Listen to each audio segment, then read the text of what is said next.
Problem துணி பத்தாமல் போனதில் இல்லை, நாம் தைக்கிற முறையில் தான் இருக்குது. இது ஏன் நான் சொல்கிறேன் அப்படின்னா, இது வந்து ஒரு சாரியில் கட் பண்ண ப்ளவுஸ் கிடையாது, சாரியோட செப்பரேட்டாக கொடுத்த ப்ளவுஸு. சாரி ஒரு கலர், அதோட ப்ளவுஸ் அப்படியே டிஃப்ரெண்ட்டான வேரியேஷனில் கொடுத்துருக்காங்க. இப்போது இந்த ப்ளவுஸில் வந்து பார்த்திங்க அப்படின்னா, நான் லைனிங்கை வச்சு கட் பண்ணும்போது 1 மீட்டர், பட் ப்ளவுஸ் வந்து பார்த்திங்கன்னா கம்மியாக தான் இருந்தது. ஏன் அப்படின்னா பாடி மெஷர்மெண்ட்டுக்கு ஏற்ற மாதிரியான அளவு அதில் இருக்குது, பட் ஸ்லீவுக்கு பத்தலை.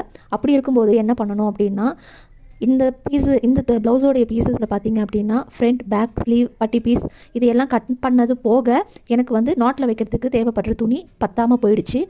அப்போது நாட்டில் வைக்க தேவைப்படுற துணியே வந்து சின்னதாக தான் தேவைப்படும். அதுவே நம்மளுக்கு அந்த ப்ளவுஸ்லேருந்து கிடைக்கல அப்படின்ற பட்சத்தில் ஸ்லீவுக்கு மட்டும் எப்படி கிடைக்கும்? ஸ்லீவ் பார்த்திங்கன்னா ரொம்ப சின்னதாக இருக்குது, பட் லைனிங் கிளாத் பெருசாக இருக்குது. அப்போது நான் ஸ்லீவில் ஃபஸ்ட் ஆஃப் ஆல் ஒரு பெரிய மிஸ்டேக் பண்ணிட்டேன்.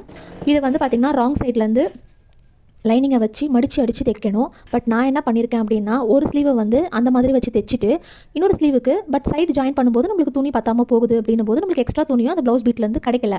அப்போ நீங்கள் வந்து சாரிலேருந்து கட் பண்ணலாம் அப்படின்னு பார்த்தாலும் சாரி வேறு கலர், வேறு டிசைன். அப்போ இந்த ப்ராப்ளம்க்கு என்ன சொல்யூஷன் அப்படின்னா, துணியை வந்து ப்ளவுஸோட துணியை வந்து நீங்கள் பேக் ராங் சைடில் வச்சு லைனிங்கை வச்சு நீங்கள் தைக்கும்போது அந்த மடித்து வச்சு தைக்கிற இடத்துல வந்து நான் கட் பண்ணிவிட்டு அதை என்ன பண்ணேன்னா, நார்மலாக வச்சு எப்படியும் நம்ம தைக்கிற மாதிரி வச்சு தைச்சிட்டு அதோடைய வேஸ்ட்டு ஃபேப்ரிக் இருக்குது இல்லையா, மேலே எக்ஸஸாக போகிறது, அதை நான் கட் பண்ணி சைடு ஸ்லீவோடைய சைட் ஜாயிண்ட்டுக்கு அதை ஜாயின் பண்ணிட்டேன்.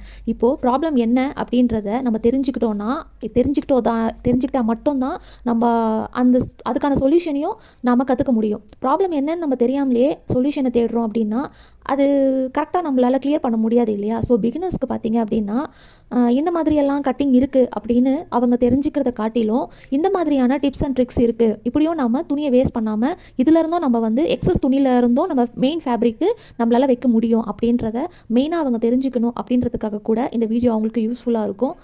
கண்டிப்பாக இந்த வீடியோ யாராவது ஒருத்தருக்கு யூஸ்ஃபுல்லாக இல்லாமல் இருக்காது, அதனால தான் இந்த வீடியோவை நான் போஸ்ட் பண்ணுறேன். இந்த மாதிரியான யூஸ்ஃபுல்லான வீடியோஸ் வந்து என்னுடைய சேனலில் நான் போஸ்ட் பண்ணியிருக்கேன்.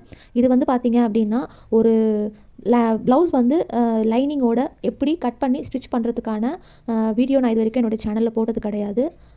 பட் வேணும் அப்படின்னு நீங்கள் நினைக்கிறீங்க, நான் சொல்லித்தர மெத்தட் உங்களுக்கு புரியுது அப்படின்னு சொன்னால் நான் கண்டிப்பாக ஒரு ப்ளவுஸ் எப்படி ஸ்டிச் பண்ணணும் அப்படின்ற வீடியோவும் நான் என்னுடைய சேனலில் போஸ்ட் பண்ணுறேன்.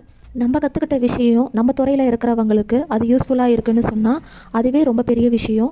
எத்தனை முறை நம்ம தப்பாக தைச்சாலும் பரவாயில்ல, அதை பிரிச்சுட்டு அதை சரியாக கொண்டு வர வரைக்கும் நம்ம அதிலேருந்து வாக் அவுட் ஆகக்கூடாது.